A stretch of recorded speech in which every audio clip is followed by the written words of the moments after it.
Hey, what's going on YouTube and the Gospel Gambit school community? My name's Kevin, aka Gospel Gambit, and I want to welcome you guys back in for another over the board game review. Last night I just played in my third time at the Knights of South Florida here in Delray Beach, Florida. It was our second week of a new 4-week Swiss tournament starting back up after the holidays. Had the opportunity to meet and play with another great player named Alec. He's 1100 in rating range. My ratings stayed about the same there at 1521. We lost a few points after our loss to Otis last week in the Scotch Gambit game. If you'd like to learn more about that one, go back and check our previous YouTube videos. Otis was a 2100 rated player, really strong player, so honored to play him and excited to share this game with you guys today. Just before we get into the game, going into this week, I knew I had the black pieces since I had white the week previous. So I've really been hammering my Caro-Kann and Slav defense. Both of them doing deep dives and courses by the guys over at Chess Goals. They do great content as well if you don't already know about them. So I was happy to see when Alec played 1e4 and I was able to dive into the Caro-Kann. And after he played knight to c3, I kind of laughed and groaned at myself. I'm not completely through the Caro-Kann course that I am studying. Most of the time, knight to c3 can lead into the two knights variation, which is the one or two chapters that I have not opened up in the book just yet. We also have the opportunity to go back into the main line here and go into a Tartakower variation. So it wasn't completely out of my preparation just yet. And after the move d3, I also chuckled again. If anyone's been following the my YouTube channel here, you know this is the exact opening that I suggest for white to play against the Caro-Kann. And I normally suggest going into the Scorpion Horus Gambit if black ends up deciding to take on d4. And in almost every other case, so in this game, as you can see, the computer likes d4, in which case white has the opportunity to drop their knight back. But I ended up choosing the second move here by the computer, knight to f6. I was looking after the game because, like I said, I haven't gotten to this portion of the course I've been studying to see what they suggest. I just want to pull that up. They suggest to go with the e5 line. Here for, this is again the Chess Goals there. What they suggest to play against they call it the King's Indian attack. It's kind of like a two knights variation of the Caro-Kann. So I'll have to do a little bit more study against that in the future. Here I decided to go with knight to f6 to see if white knows to push this e-pawn. Usually if they push, we have the opportunity to push right back. And that's if my Scorpion Horus Gambit guide in the declined guide portion of that video, it's on black to know that they have to push this d4 move, which is kind of rare. And then usually there's some trades, and actually black ends up with a slight advantage, but it gets a kind of sharp middle game.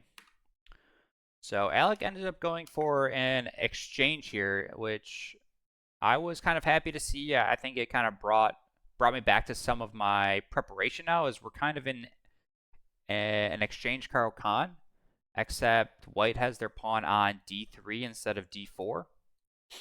And as you can see, white's going to have to take another move to push this pawn forward. And many times in the exchange variation especially, white really doesn't want to have their knight here on c3 because it restricts their c-pawn from helping out, either supporting the center by being on c3 or being able to push and attack c4. So at this point I was kind of comfortable, and Alec did end up pushing the move d4, and I was just happy that I was able to win that tempo. We continued our development with knight to c6. It's a little awkward because most of the time my knight would be on g8 still, And normally I like to put my bishop here on d6 and my knight to be on e7 with my pawn up on e6. Many of the variations that I've been studying kind of go for that similar setup from the Caro-Kann. So normally, like I said, the pawn is here, bishop's here, knight goes there. But that's not what we end up getting this game. So kind of out of book at this point and have to think on the fly. After knight to g3, I develop my bishop, pinning the knight against the queen, getting my light square bishop out of the chain before hopefully being able to play e6, and then consolidating and getting castled. In this position, Alec responded with the move bishop to f4, and here I actually spent a lot of time thinking. As you can see, the computer just wants us to take right away and double up white's pawns here on the f-file and just continue with normal developing moves. And if white tries to go for this Joe Bava type system, we simply have the rook over to c8 to guard that. In this variation, though, I ended up playing the move a6. I didn't want to deal with any issues here with the c7 square. Like I said, the computer is saying it's completely fine for us to give up a rook for 2 pieces if white ends up deciding to go in for that. But I ended up playing it a little bit safe here with a6. And it also stops another natural developing move for white's pieces as the game goes on later. In this position, Alec decides to play the move h3, which I was happy to see. I think the more natural move here is just bishop to e2. Sets up castling for white. Now, if I take on f3, he's able to take back with the bishop and keep his pawns in front of his king. Nice and safe. He has the bishop pair. So probably, like I said, the computer says it's equal. Wouldn't be surprised if white starts to gain a slight advantage moving forward. As more pieces come off, the bishops are going to be stronger and stronger. That is not what we got in the game, though, as Alec decided to play h3, and we trade on f3, doubling up his pawns, giving him a isolated pawn duo and an isolated pawn on the edge of the board. At this point, my thoughts personally was tried to get castled as quickly as possible. Again, that was one of my thoughts, get castled as quickly as possible. My next thought was, can I win a pawn here? Right now, I'm 1 to at least 3 moves away from castling. Even ideas of pushing g6 and castling like this, especially because black or white might have ideas of using this g-file for an attack on my king. Spent about, I think, 10 minutes in this move, just to kind of go through a bunch of different variations. But pretty much what I was kind of thinking was, can I get away with the move queen to b6? You can kind of see it already. I do end up playing the move. The idea behind it is it attacks black's d4 pawn as well as their b2 pawn. Pretty much what I was calculating is, can I get away with taking one of these pawns and being okay on the counterattack from white. The nice thing about white not having the d pawn is that any takes here means that their knight here on c3 is very weak, so they don't have the immediate rook to b1 to counterattack along the b file. So I do end up going through with this queen to b6 move. And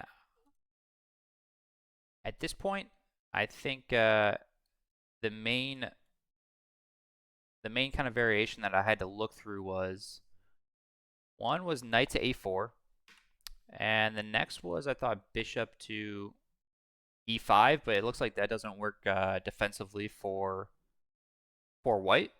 But I thought knight to a4, and if we end up trying to take the pawn here, after the trades, White has this incredible move, long castle, which we're actually going to see into the game, and it gets very sharp from here. As you can see, we're up a pawn, but we don't even have full compensation for that pawn, according to the computer. Instead, Alec goes for b3, and at this point, I was kind of feeling happy with the pawn structure that I was seeing from White. I thought if we could trade pieces off, I would go into a endgame that would be favorable for me. And so at this point, I do end up taking with the queen. And that's definitely considered a blunder. I give up a decent chunk of my advantage that I already have here. The computer's saying that I can just take with the knight, threatening taking another pawn, as well as a few different other source of advantages. I end up going for queen takes d4, and after queen takes, knight takes, Alec played long castle. Now, in all my calculations, I'll be honest, I completely forgot that White had this had the ability to castle long. I was mainly focused on how the king side was kind of torn open, and I was like, oh, this king's going to be stuck in the middle.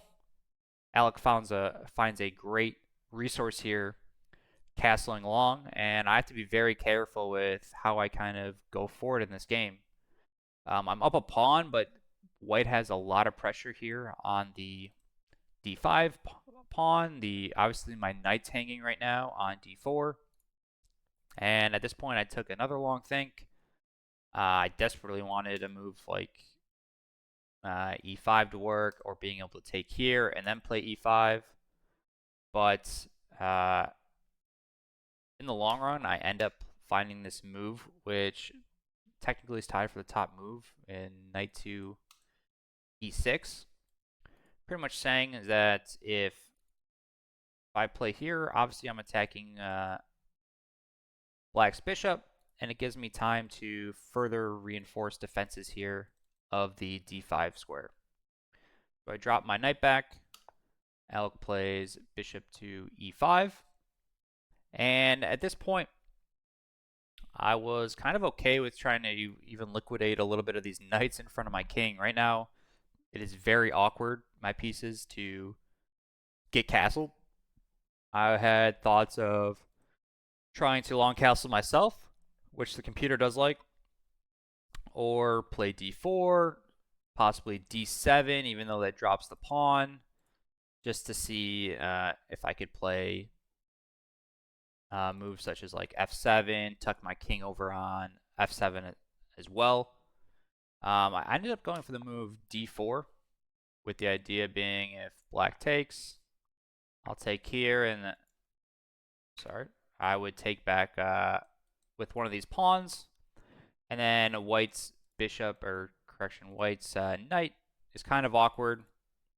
If I take either way, I'm opening up my eyes, where all of a sudden my bishop can come out, can land a check quickly, and I can easily get castled one way or another. So if it takes here, after something like that, I mean, we have opportunities to castle either way. A few different options, pretty much. Same idea with taking G. Take, castle, castle, or just stay in the middle of the board. This structure is actually not that bad, especially without pawns to really attack. Alec ends up just taking the pawn, which I was happy with. We have opposite colored bishops going forward. We take a quick count of the pawns, 1, 2, 3, 4, 5, 6, to 1, 2, 3, 4, 5, 6. We're pretty much even. We are completely even in material.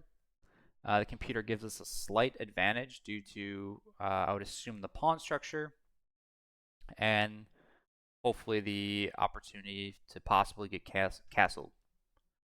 At this point, there's really only two moves to consider. In my head, at least, it was e6 or e5, really just trying to open up the eyes of this bishop. I end up going for the move e5, which the computer doesn't like. Pretty much my thought was my knight's controlling White's knight, and if I can gain a tempo on this rook, again, maybe there's ideas of getting over to a3, easily castling. It reinforces my control over the f4 square to maybe hold off these pawns a little bit. Maybe I can get a knight into f4. I can always support possibly with my bishop. And played e5. White slides over to a4, so taking away any sort of ideas of check with the opportunity of castling quickly. As you can see, the computer just wants us to kind of castle / develop our bishop to the other side. But there's still a lot of tactical opportunities that white has. I mean, this square is very vulnerable to white's pieces. Both his knight and his bishop would like access to this square. My king's uncastled still. This pawn is pinned to my rook on a8. And as you can see, I played bishop to c5. Not the top engine move, but gets my bishop out, attacks a pawn that white has, and it threatens to be castled next move. At this point, Alec played the move bishop to b5. And my main goal is just to get my rooks connected. Unfortunately, I'm not going to be able to castle and get my king over to g8. But the queens are off the board at this point. One pair of bishops off the board. So my king is kind of okay here in the center. White's pieces are not totally coordinated just yet. His rook over here on h1 is a little out of the way. I mean, it's going to be coming to the middle here shortly. So after this move, king to e7, I felt very comfortable in my position. White has a hanging bishop here. My rooks are now connected along the back rank, so I can take there on b5. I'm going to be able to either bring my rook over to e8, d8, rook to c8 itself. So I'm going to get my rooks towards the middle of the board. And then my next goal would be to try to infiltrate my rooks and take care of these pawns on the king side. That was kind of my goal moving forward here. My thought was after white moves their bishop away, we're just trying to centralize our rooks and even tuck our king away back on f8, castle by hand, or use our king as a weapon and get closer to the middle of the board as the game goes on. In the game, we were both kind of getting not low on time, but I would say maybe 20 minutes each on our clock. And Alec, unfortunately, forgets that this pawn on h6 is not pinned anymore. As in, before, if I took, the rook was hanging. Now that the rooks are connected, this pawn is free to move. So after rook to e1, which definitely gives a threat here on the e5 square, we are able to take on b5. We're up a piece, threatening Alec's other rook. And we have a bishop that can start slicing at his pawns. So Alec decides to trade rooks on a8. And notice that if white tries to, let's say, take this pawn right away, we have this nice move, king to d6. Our knight is doing tremendous work, really holding off this this knight by white. And Alec does find the top move here. He takes on b5, winning a pawn, still holding pressure on this e5 pawn. I have to be careful. I can't step up here to e6 to try to reinforce it, because that falls into a fork. So more than likely, this pawn looks like it's gonna fall. The computer wants us to play e4. I end up going for the material, saying, all right, I just want a full piece. I gave back one pawn. Maybe we can take the pawn back. And notice we're still giving up the pawn on e5. But after tucking my king away on f8, I really couldn't see a way for white to ever attack my king. And I thought I would have pretty much all the time in the world to really start coordinating my minor pieces and my final rook to clean up these pawns and then hopefully storm the board with my own pawns. So white does end up taking on e5. I drop back to f8, and we're completely guarded here on the e8 square. At the moment, my rook's guarding our entire back rank, and our bishop is free to start maneuvering, putting a little pressure on white's dark squares. Now at this point, Alec's pawns are all on white squares, so it's going to take a little time to start undermining them. My bishop is not completely useless, but obviously it can attack and take these pawns. It would have been nice to have a light squared bishop in this position. So we guys got to start making moves of improvement. Alec plays a4 as his pawn on a2 was being under attack. At this point, I drop my bishop back. I just wanted to be out of the line of fire. And we do eventually want to get our rook towards the middle of the board. And I thought it guards this c7 square.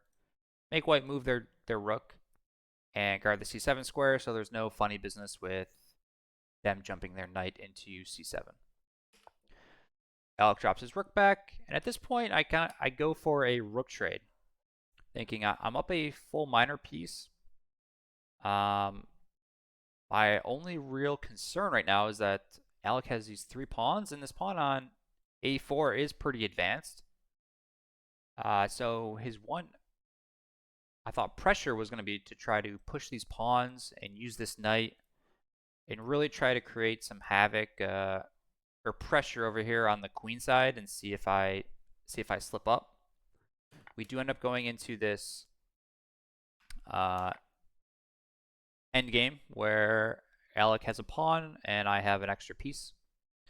I took back with the knight because my king's going to come up to e7 here, and I thought my knight did a good job of controlling some squares that this light square bishop might want. Obviously, we do have the bishop covering them as well, but I can start offering a knight trade if I want to in the future. From here, Alec drops the knight back, getting out of the way for his b pawn and a pawn to start rolling, with possible ideas of, I assume, getting the knight to d4 and helping these pawns advance. So that's really what I thought the clock was ticking, was knight's probably going to jump in here, possibly. We're going to get c5, c4, c5, b4, and I was just have to hold off long enough, maybe sack a piece, make sure all these pawns get eaten up before I start focusing on the king side. With his knight still blocking the c pawn, I thought maybe I had an opportunity here to start my pawns going a little bit. The goal is to get all 3 pawns here on the 5th rank and then push g4. My bishop's doing a great job. White's not going to have the opportunity to push any of these pawns to try to lock anything up. So if I can just get all 3 of my pawns here safely and push g4, trade off 2 pawns for 2 pawns, I would have a complete pass pawn here on the king side, which would more than likely force Alec to sacrifice his knight for that piece if we got down to it.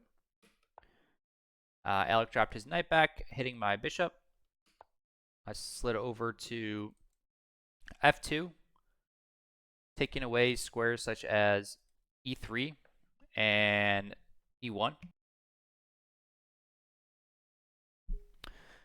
My thought being, if Alec tries to get his king over towards the side of the board, well, his knight's blocking the only accessible square to help defend some of these pawns. Alec played the move king to b1, and we continue on with our kingside push of the pawns. He pushes his pawn here to c3 in hopes of getting his knight to d4, and we do end up getting that position. And this was probably, another think that I had to take and calculate. First off, how close is black's king to our pawns over here, or is white's king to our pawns? If I trade here on d4, can I do that plan on g4 and still make it in time to queen before white's king gets over towards that side of the board? And long story short is white's king is not in time. Pretty much after the trade on d4, we're able to go right into g4, and after everything trades, even if black tries to run, they are not in time before we queen our pawn here on g1. So at this point, I knew we were going into a completely winning endgame. We're going to be getting a queen, and now the goal is not to stalemate. Alec runs his king up towards the middle of the board. And at this position now, my goal was to just clean up these pawns and not fall into stalemate. Pretty much clean up the pawns so that if there's any time trouble, at the very least I get a draw. And it makes it a little bit easier in the end game. I didn't put all the moves in here as we end up going for another, let's say 15 to 20 moves. But that is exactly kind of what happens. I pushed the b pawn here, trying to induce Alec to take on b6, where I could then clean up a pawn here on d4 with the idea of sliding the queen over to such as b4 and collecting these other two pawns. Alec doesn't end up taking the pawn, and this is kind of where I stopped taking annotation for the game. As you can see, we're going to bring our queen over towards this side of the board, clean up the pawns, and then I ended up trading this knight away and started pushing this pawn so that we could get two queens or a queen and a rook and then just take a ladder mate from there.